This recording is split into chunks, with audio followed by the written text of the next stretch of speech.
All right, MEGN 200, welcome back to another online Arduino activity.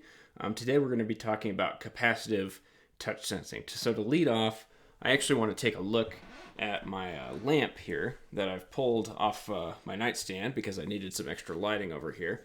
This thing is pretty cool. So this is your sort of standard miniature desk lamp, but you notice it doesn't have a switch anywhere. There's no button for me to push to turn this on. And the reason that is because this metal base here, the way you turn this on is you just give that a tap and it turns on just like that. So what we're going to be talking about today is capacitive touch sensing, which is actually how this lamp works. So it's using the base of the lamp as a sensor to detect when a user touches that and wants the light to turn on, to know when it should let current go to the light bulb and turn on the light bulb. This is also the same sort of technology that you'll find in a lot of smartphones and the touchscreen. The smartphone is using a capacitive touch sensor in most modern smartphones to figure out where the users place their finger on that touchscreen so that you can interact with your smartphone. So we're going to be talking about a little bit about how that works.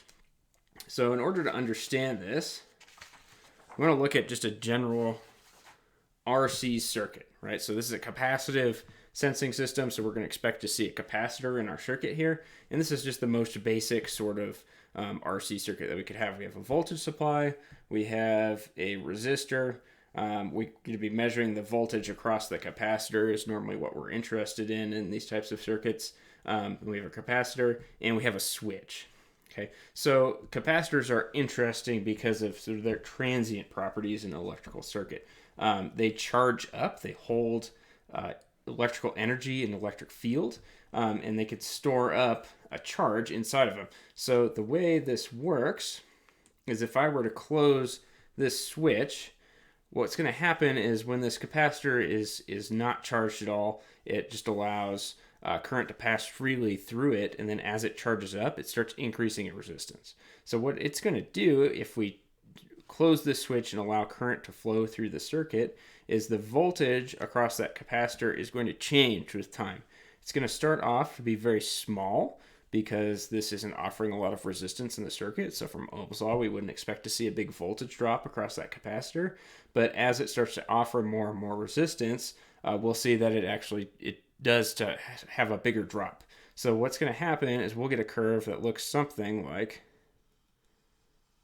this of our capacitor, right? So we're starting off at 0 volts, and eventually we'll reach a fully charged stage where the capacitor voltage will be nearly equal to our voltage supply voltage, which we're just calling V over here, right? And how long it takes this to reach its full charge is a function of a couple of things. And those two things are the size of the capacitor and the size of this resistor. So obviously if the capacitor has a large capacitance, it takes more charge to fully charge up the capacitor, then it's going to take longer for us to get enough current to go through the capacitor to fully charge it up. In the same way, the bigger our resistor is, the smaller the current we're able to pull out of our voltage supply, so the longer it's going to take to charge that capacitor up. So knowing this, we normally talk about a quantity that we call the time constant, which is usually called tau. It's given in seconds, and that is just R times C, right? And the time constant describes how long it takes to charge this system up. So a good rule is it usually takes about 5 tau seconds to fully charge a capacitor. Okay, and this is what we're going to be using to actually do our capacitive sensing. So there's a library that's available in Arduino that will help us measure the capacitance of a touch sensor, and we'll talk a little bit about how that works here on this next page. So this is what's going to be going on in the Arduino, right? So we're going to be using 2 pins on the Arduino, one we're calling send and receive.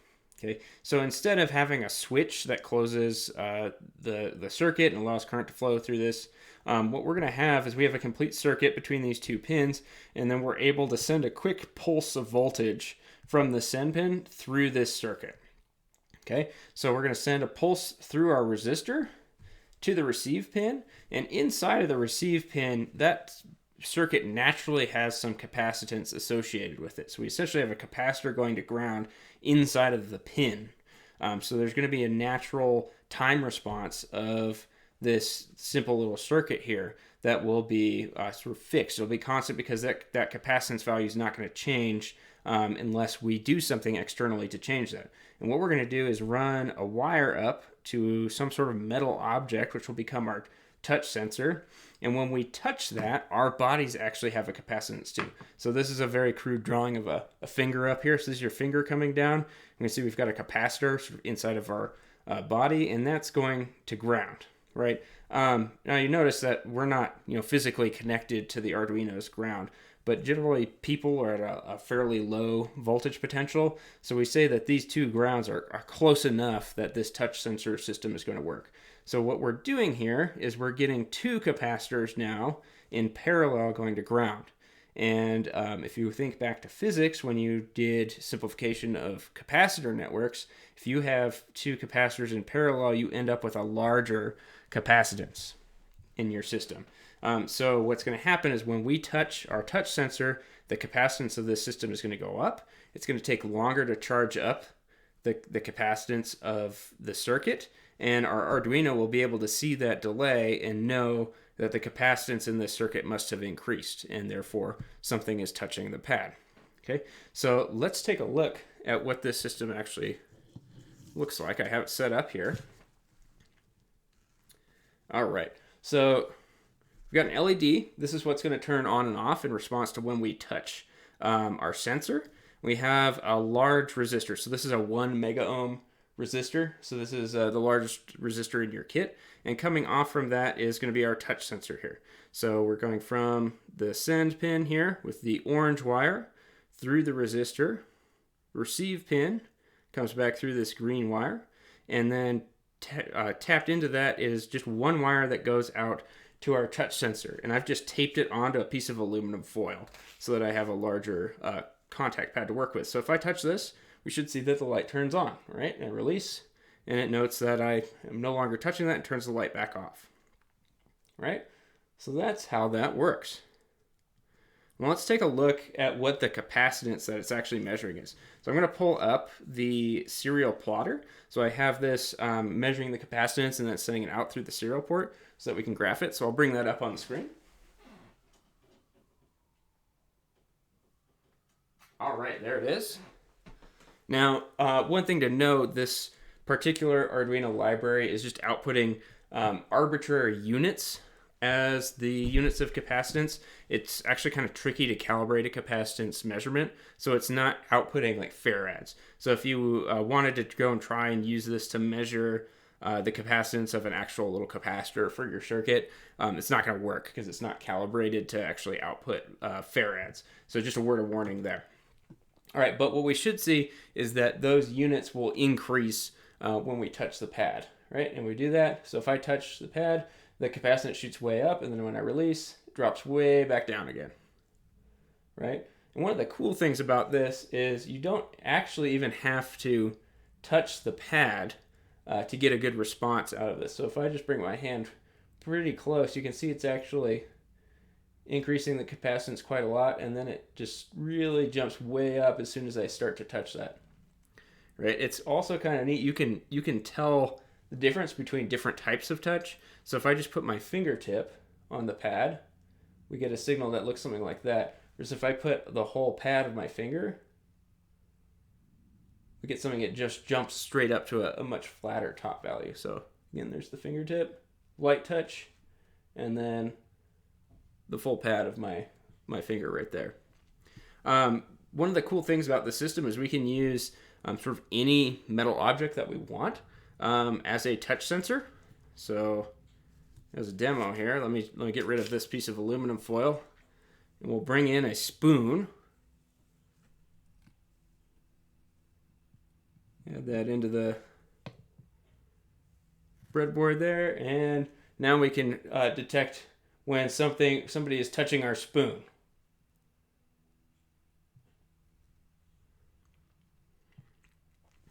So one of the other things that this assignment asks you to do is to figure out how you could make the system more sensitive. So if we wanted to set off the light and get it to trip without actually touching the surface, like we wanted to, say, embed our touch sensor behind a piece of plastic or wood, so somebody would just come up and touch that outer surface. They're not actually going to touch the metal contact.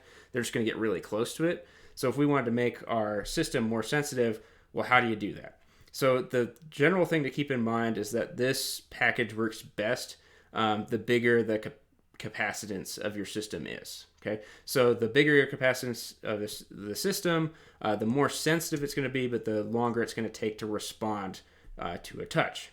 So there's a couple of ways that you can make the capacitive and the time constant of your system a lot bigger. One is you could make the capacitor a larger capacitance value, right?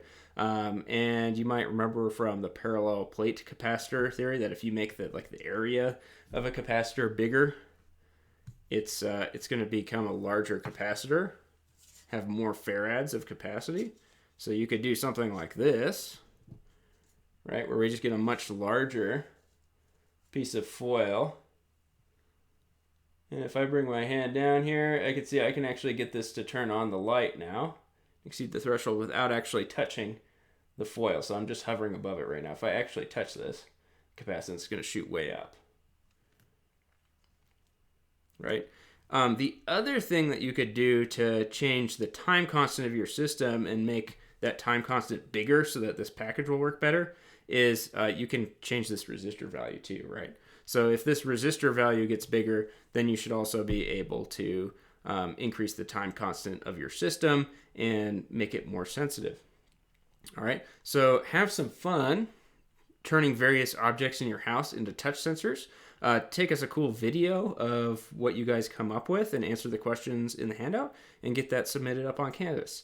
We're also offering some extra credit on this assignment. So if you want to undertake modifying the circuit so that you actually have two different touch sensors, just a quick hint, you don't actually need two different send pins. You can use just one send pin for both of those sensors and have two separate receive pins.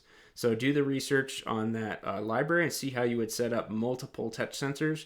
And you can use one touch sensor to turn the light on and another to touch another touch sensor to turn the light off. If you do that, we'll give you some extra credit for that. So if you have any trouble getting your system working, as always, you can jump into class or office hours and let us know and be happy to help you out. Good luck and have fun making those touch sensors.